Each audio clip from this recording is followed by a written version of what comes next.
Election आते ही मीरा भाईंदर एक अलग मोड में चला जाता है, जहाँ पे आप देखेंगे कि इलेक्शन आते ही एक दूसरे के बारे में कीचड़ उछलना, लांछन लगाना और कुछ ना कुछ वीडियोस फोटोग्राफ को सर्कुलेट करना एक पेशा सा बन गया है। और इसको बोलते हैं miss use of power which is been granted by anybody.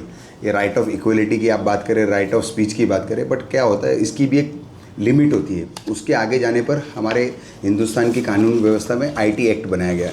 इसी प्रकार हमने एक कंप्लेन फाइल की थी 7 तारीख को साइबर क्राइम में। ये क्राइम में हमने जो कंप्लेन फाइल की थी, ये खास करके हमारा विषय ऐसा था कि कुछ महीनों से, पिछले अगस्त के महीनों से हमने देखने में आया कि एक पेज रन हो रहा था जिसका नाम था मीरा भाईंदर की आवाज़। ये उसका पेज का लोगो है और ये पेज की डिटेल है जो ये रन हो रही थी। पेज के रन होने पे अगर आप देखेंगे, जब हमने इस पेज की पड़ताल करने की कोशिश की, जानकारी निकालने की कोशिश की, तो हमें मालूम पड़ता है कि सबसे पहले इसने एक वीडियो सर्कुलर किया जिसमें ये दिखाया गया था कि मीरा भाईंदर का भाईजान नरेंद्र मेहता। अच्छा। और ये वीडियो सर्कुलर हुए जिसमें धार्मिक भावना को ठेस पहुंचाने की बहुत तरीके से कोशिश की गई कि ये पोर्ट्रेट किया गया कि नरेंद्र मेहता मुस्लिम कम्युनिटी को सपोर्ट करता है। ये एक मकसद था। इसके बाद उसके बाद आप देखेंगे तो रोज़ कोई ना कोई इस पोस्ट पे पोस्ट हो रहा था। और ये अगर आप देखेंगे तो सारे post only related to mister Narendra, एक नेता के, yes, only particularly specific to mister Narendra Mehta. कुछ दिन पहले, हाल ही में 2 या 3 दिन पहले, उन्होंने एक वीडियो फोटोज़ और सर्कुलर किए थे। That was in regard to his internal situations and all, that was compromising situation. उसके बाद हमने जब कोशिश की तो हमने 15 तारीख को एक सक्सेसफुली एक FIR लॉन्च करी। कौन से धाराओं के तहत FIR? ये धाराएं जो हमने लॉन्च की उसमें थी 301, 302 और 66E ऑफ IT एक्ट। इसके अंदर नवगढ़ पुलिस स्टेशन में ये धारा लॉन्च हुई। ये धारा रजिस्टर होने के बाद इसके हमने भी हमारे तरफ से इन्वेस्टिगेशन की, पुलिस का भी काम था इन्वेस्टिगेशन करना। भले ये बेलेबल ऑफेंस था, बट जब कोई आदमी मिसयूज़ ऑफ पावर और टेक्नोलॉजी का करता है तो उसकी जानकारी हमने लेने की कोशिश की। तो हमारे पास जो तथ्य हमारे पास आए, हमने पुलिस को भी ये बताया। हमारे पास सबसे पहला जो हमारे पास एविडेंस हमारे पास जो निकल के आया था वो ये था कि ये जो पेज रन कर रहा है, आपको पता होगा तो उसमें क्या होता है, पेज में कितनी बार ऐड चलते हैं। तो वो ऐड जो चला रहा था वो उसका हमें डिटेल मिल गया, उसके कॉन्टैक्ट नंबर मिल गए। तो जब वो कॉन्टैक्ट नंबर की हमने डिटेल निकाली तो हमको पता चला उसका नाम कृष्णा वैजयंती तरह करके एक व्यक्ति का नाम आया, जो ये मोबाइल नंबर और जिसके नाम पे ये सिम रजिस्टर्ड था। इसके रजिस्टर्ड सिम पे कल रात को करीबन 12:30 बजे मीरा भाईंदर नवगढ़ पुलिस स्टेशन ने इनको 3 से 4 बार कांटेक्ट करने की कोशिश की। कांटेक्ट नहीं होने के बाद इनको रात को इनके घर से उठा के लाए और इन्वेस्टिगेशन की। अब सबसे बड़ी बात, मीरा भाईंदर की जो मैंने आपको कहा कि राजनीति इतनी ओछी हो गई है कि हमको किसी के घर के बाहर जाने की ज़रूरत नहीं, अपने घर के लोग ही काफ़ी है। दूसरे की बोलते ना, विभीषण ने अपने घर की लंका ढाई थी, वैसे हमारे पास भी ऐसे बहुत सारे विभीषण हमारी पार्टी में है, मुझे ऐसा लग रहा है। भले मैं आज बड़ी पोस्ट पे हूँ, भारतीय जनता पार्टी में प्रदेश में विधि सेल में, लीगल सेल में उपाध्यक्ष की पोस्ट पे हूँ, पर हमने कभी ये कोशिश नहीं की कि हमारे भारतीय जनता पार्टी के कोई दूसरे व्यक्ति के बारे में हम लांछन लगाएं। पर ये व्यक्ति जो है, ये सबसे शॉकिंग निकलता है कि हमारे पूर्व जिला अध्यक्ष का ड्राइवर रह चुका है। Okay, you mean to say Ravi Vyas? Yes, very specifically. अब इसके बाद की कहानी तो और भी दिलचस्पी कि जब इसको पूछा गया, पुलिस के द्वारा स्टेटमेंट रिकॉर्ड किया गया, सब कुछ जानकारी ली गई और इनको ये पूछा गया तो इन्होंने ये कहा कि मैंने मेरा सिम कार्ड 2 से ढाई महीने पहले एक व्यक्ति जिसका नाम है राजेश यादव, जिसको खास करके कट्टप्पा करके बुलाया जाता है भाईंदर वेस्ट के द्वारा, और उस बंदे को मैंने ये कार्ड दिया था। तो अगर कोई आपका सिम कार्ड यूज़ कर रहा है तो किस विषय में यूज़ कर रहा है, अगर उसे मालूम नहीं होगा तो ऐसा हो नहीं सकता कि उसको विषय नहीं मालूम हो। क्योंकि आज के टाइम पे आपको मालूम है बहुत सेंसिटिव चीज़ है सिम कार्ड शेयर करना, बैंक डिटेल शेयर करना। ये व्यक्ति ने बहुत सरल तरीके से पुलिस से बचने के लिए स्टेटमेंट ये दे दिया कि मैंने ये सिर्फ सिम कार्ड उसको दिया। अब सबसे बड़ी बात, जब इस व्यक्ति का हम फेसबुक अकाउंट खोलते हैं तो इसके DP पिक्चर ये है। अच्छा, पूर्व जिला अध्यक्ष, बीजेपी के ही पूर्व जिला अध्यक्ष के फोटो पे है उनके। तो मुझे किसी का नाम लेने की भी ज़रूरत नहीं है, ये अंधे को भी दिखाएगा तो ये बताएगा कि ये पेज किसके बोलने पे रन किया जा रहा था और किसने ये पेज रन करवाया है।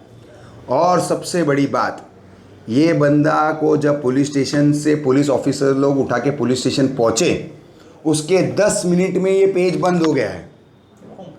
तो अभी करंटली ये पेज नहीं दिख रहा है, पेज गायब हो चुका है। और वो छोड़िए, इनके फेसबुक और व्हाट्सएप नंबर जो थे, इनके ऊपर जो DP थी वो भी चेंज हो गई 10 मिनट में।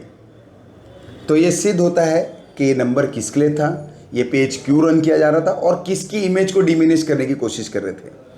आज क्या है, आज की राजनीति ये हो गई है, मुझे ऐसा फील हो रहा है मीरा भाईंदर में खास करके, कि किसी न किसी की इमेज को गिराया जाए। मेरे को जहाँ तक याद है, थोड़ी दिन पहले हमारे पूर्व जिलाध्यक्ष हमें एक मीटिंग में, सभा में, जैन समाज की मीटिंग में ज्ञान दे रहे थे कि दोनों आमदार एक दूसरे से लड़ रहे, एक दूसरे के ऊपर लांछन लगा रहे हैं। पर आज हमें मालूम पड़ा कि पीछे से बैठ के शकुनी मामा तो कोई और ही था जो गेम खेल रहा था, जो इतना तक था कि वो पीछे बैठे बैठे ऐसे लोगों का सहारा ले रहे थे जो छोटे व्यक्ति, जो झोपड़पट्टी में, अंबेडकर नगर की झोपड़पट्टी में रहने वाले के व्यक्ति का सिम कार्ड यूज़ करके इस प्रकार का लांछन का काम कर रहे थे। तो मेरा ये बोलना रहेगा कि अभी इन्वेस्टिगेशन चालू है और भी इसमें लोगों का नाम इन्वेस्टिगेशन में आएगा। सुबह आज 10 बजे इसी राजेश यादव को बुलाया गया था पुलिस स्टेशन में। अभी करीबन 1 बज गई है, ना तो राजेश यादव आया है ना वो लड़का आया है। हम 3 घंटे से पुलिस स्टेशन में बैठे थे क्योंकि मैं खुद कंप्लेनेंट हूँ इस केस के अंदर। I am the complainant on behalf of my client. देखिए, चुनाव का ही माहौल चल रहा है और इलेक्शन के डेट्स भी डिक्लेयर हो गए, तो ऑफ कोर्स ये चीज़ें तो हो ही रही है। आने वाले टाइम पे भी इस तरीके की चीज़ें होने वाली है। इस वीक को लेकर जनता को क्या संदेश रहेगा आपका? मेरा एक ही बोलना रहेगा कि अगर आप कोई भी आदमी आपके फेसबुक अकाउंट से, फेसबुक से, व्हाट्सएप से कुछ भी शेयर करे तो आप पहले उसकी जांच पड़ताल कीजिए कि उसमें सच्चाई कितनी है। किसी के भी बोलने पे या बहकावे पे आने पे आप शेयर करेंगे तो क्या होगा, मीरा भाईंदर में अब ये लॉ मैं तो नहीं लाया हूँ, ये सरकार के द्वारा लाया गया है और इस लॉ का मैं यूज़ ज़रूर करूँगा। क्योंकि मुझे ऐसा फील हो रहा है कि राजनीति में आप एक दूसरे को नीचा गिरा के ऊपर आना जो चाहते हैं, मेरे को याद है, एक बहुत पसंद लाइन बोली जाती है कि राजनीति में अगर किसी को बड़ा बनना है तो अपनी लाइन बढ़ानी चाहिए, ना कि दूसरे की लाइन छोटी करनी चाहिए। तो मेरी ये सलाह अपने लोगों से, जो मेरी पार्टी के लोग हैं और जो मेरे बाहर के भी लोग हैं, उनसे एक ही निवेदन रहेगा, अपनी लाइन बढ़ाइए ना सर। राजनीति बहुत सिंपल है। अच्छा, आप अपना काम कीजिए, आप अपना काम दिखाइए, लोगों को बताइए मैं क्या कर सकता हूँ, क्या नहीं कर सकता हूँ। People are quite educated. Meera Bhayandar में आज जनसंख्या 10 लाख लोगों की है, तो उनको मालूम है किसे वोट देना है, किसे नहीं वोट देना है। इस तरह के ओछे फोटो फेसबुक पे डाल के, व्हाट्सएप पे डाल के आप क्या सिद्ध करना चाहते हो? और वो छोड़िए ना सर, आज तो ये सिद्ध हो गया है, ये सिद्ध हो गया है कि भारतीय जनता पार्टी के ही लोग पीछे से ये पेज रन कर रहे थे।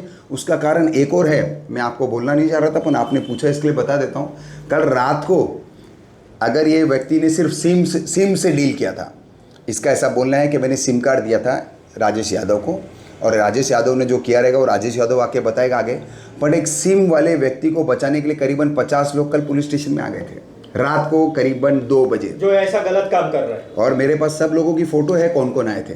मैं एक एक फ़ोटो अगर शेयर करूंगा तो ये व्यक्ति जिसके बारे में मैं बोल रहा हूँ, पूर्व जिला अध्यक्ष, उसके साथ खड़े रहने वाले 24 घंटा खड़े रहने वाले लोग थे वहाँ पे। तो ये सिद्ध होता है अगेन, एक बोलते ना, एक वो दिखने में आता है कि किसके कारण हो रहा, तो ये सिद्ध हो गया। फिर से हमें एविडेंस की ज़्यादा ज़रूरत नहीं पड़ेगी क्योंकि हमें दिख रहा था पुलिस स्टेशन में। नहीं तो आज एक सिम कार्ड वाले को बचाने के लिए इतने लोग नहीं आते थे। उसको बाकायदा पुलिस स्टेशन में केबिन में बैठ के ये बोला जा रहा था कि तुझे ये बोलना है, तुझे ये नहीं बोलना है। तो इससे ज़्यादा ये क्या साबित होगा? और आज वो व्यक्ति, दोनों जन पुलिस स्टेशन नहीं पहुँचे हैं, तो इससे साबित हो गया है कि किसका मकसद और कौन था पीछे। तो मेरी फिर से रिक्वेस्ट रहेगी, कोई भी व्यक्ति हो, चाहे वो भारतीय जनता पार्टी का हो या अन्य पार्टी का हो, आप कोई भी चीज़ शेयर करें, सोच समझ के शेयर कीजिए।